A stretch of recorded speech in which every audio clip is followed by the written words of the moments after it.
Hello everyone, welcome back to a brand new video. Today we're going to be taking a look at the top 5 changes as of the new 8.0 UFC 4 patch. Let me know what you think, what your favorite changes afterwards, but let's get to it.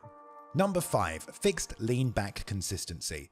This is a small tweak and change to the stand-up game. Now when you use the lean back or the pull counter, you'll find a bit more consistency in slipping the correct shots. Now you're not able to slip straights or, straight punches with the lean back. That's not what it was designed for, or overhands either, or any kind of body shot. But the slip of the uppercuts and the hooks will be a little bit more consistent. I've been testing this out. I've been trying it. It is there. It's only on the rare occasion that you would try to pull and get clipped with an overreaching shot. So it's always been one of the meta counters, a go-to counter.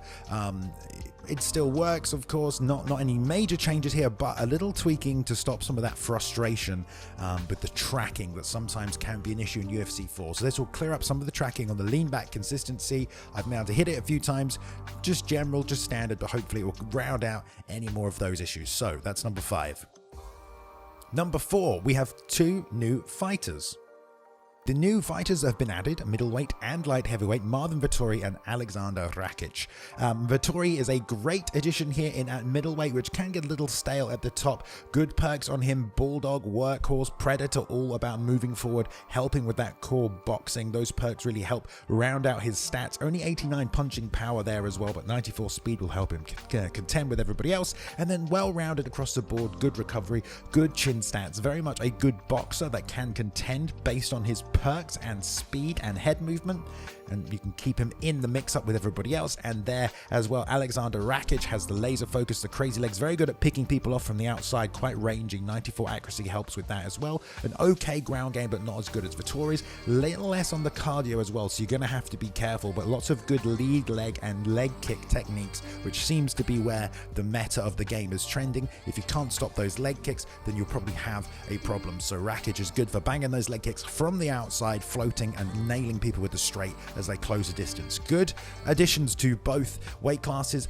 Middleweight for Vettori, it's kind of good because you can kind of box a little bit and weather the storm against someone like a Whittaker player and still look to take advantage of the ground game. Rakic, not so much as a pure stand-up artist there. Really have to be long and framey from the outside. You are still susceptible to people like John Jones, Cormier and their top game and pressure. You don't have a lot of ways to get up from the bottom, and there are other rangier strikers at 205 that do things a little better than he does. Number 3, pivot counter damage. So they have tweaked and fixed the pivot counter damage. Normally, sometimes when you would pivot off to the side, you could connect on shots and there would just be no health loss on your opponent, especially body shots. I know a lot of Game Changers had posted about this previously in the Game Changers chat. You hit a pivot, sway to the outside and counter with 2 body shots, and sometimes it just didn't do damage. Again, a bit of a problem with the tracking. Hopefully this helps round out some of those issues. I've got hit it a few times as well. So again, it's just one of those small fixes that should help tweak and change and stop those issues. So these two, the pivot counter and the lean back, are just kind of evasion qualities that need tweaking, because there's a few evasive things in the game that you try and do, and when you use evasion instead of just camping your block and it doesn't pay off because the game doesn't work properly, it makes you not want to use the evasion, and then you just kind of start folding into the meta of block breaking boxing that everyone still kind of runs to. So nice to just round out some more defensive skills for us there.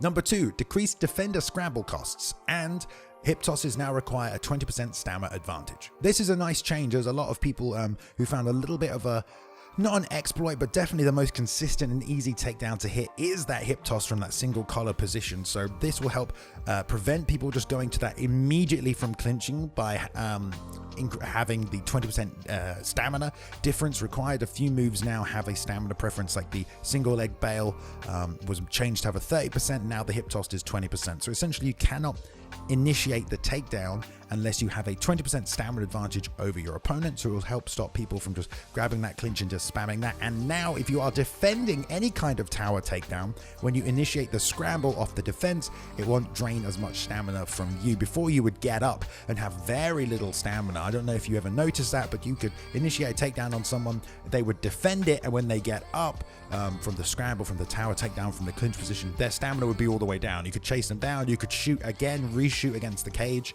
It was a nice thing to do as a grappler. but it's been taken away, and yeah, that stamina loss really affected anyone who was dealing with a pressure fighter. You could pressure, clinch, attempt to take down. Even if they denied it, they would be back to the cage. You would have covered the entire octagon as a result of that, and then they would be squared up back against the cage, no stamina, and you just go straight back on that pressure. It made it very difficult to deal with not grapplers who wanted to use it to chain takedowns, but pressure fighters who were using it, to continue their pressure and almost kind of abuse the system in that regard. So that's been rounded up and taken care of. That is no longer going to be a problem.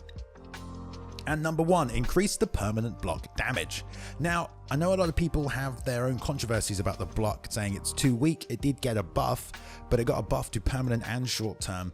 And it seems now that because the permanent damage got a buff, basically, if you guys don't know, you have short-term damage and long-term damage on any of your bars, your stamina bar, your head health, anything. So your short-term block is the green bar that just goes down every time you take damage to your block, and your long-term block is your maximum block bar, which will decrease over the course of a fight depending how many times you take damage to that block. They buffed both, and the block was stronger, which was good, but also it was permanently stronger. So in the third round, you still had a whole bunch of block left, and people were just starting to then camp on their block even more. So it kind of didn't really solve the problem in a way that we thought it had in the last patch. This one, though, it looks like it's going to help round out the course of a fight. So if you do beat up a block, it's not going to be as much block breaking before, because obviously that was the main problem with the low block, is not necessarily having the low block later in the fight, but the initial block breaking, a 1-2 essentially breaking your block, and then you're able to follow up with your head kick or whatever else to cause a knockdown. That is no longer back, but long-term block damage has been adjusted so that over the course of a fight, if you do connect on someone's block, you will wear it down, and eventually you'll be able to block break easier later in the fight, because people got a little bit campy behind their blocks as a result of the last patch, and it was very strong going into the third round, to the point where even if they had no stamina, they could still have a massive block, and you just couldn't do enough damage to them as a result. So that's a nice adjustment. I think it will help round out the course of a fight and the game. And yeah, you may notice it, you may not, but I think you probably will, even if you don't initially. Okay, everybody, thank you very much for watching. That was patch 8.0. Another little breakdown there for you. If you are new here, don't forget to check out the rest of my channel. I have UFC 4 showcases, UFC 4 tutorial videos, and UFC 4 legendary career mode playthroughs, which are a whole bunch of fun as well. But thank you everyone for watching. Let me know what your favorite change was as of this patch, and if you have any controversies, if you like Vettori or Rakic, and I will see you in the next one. Thank you very much.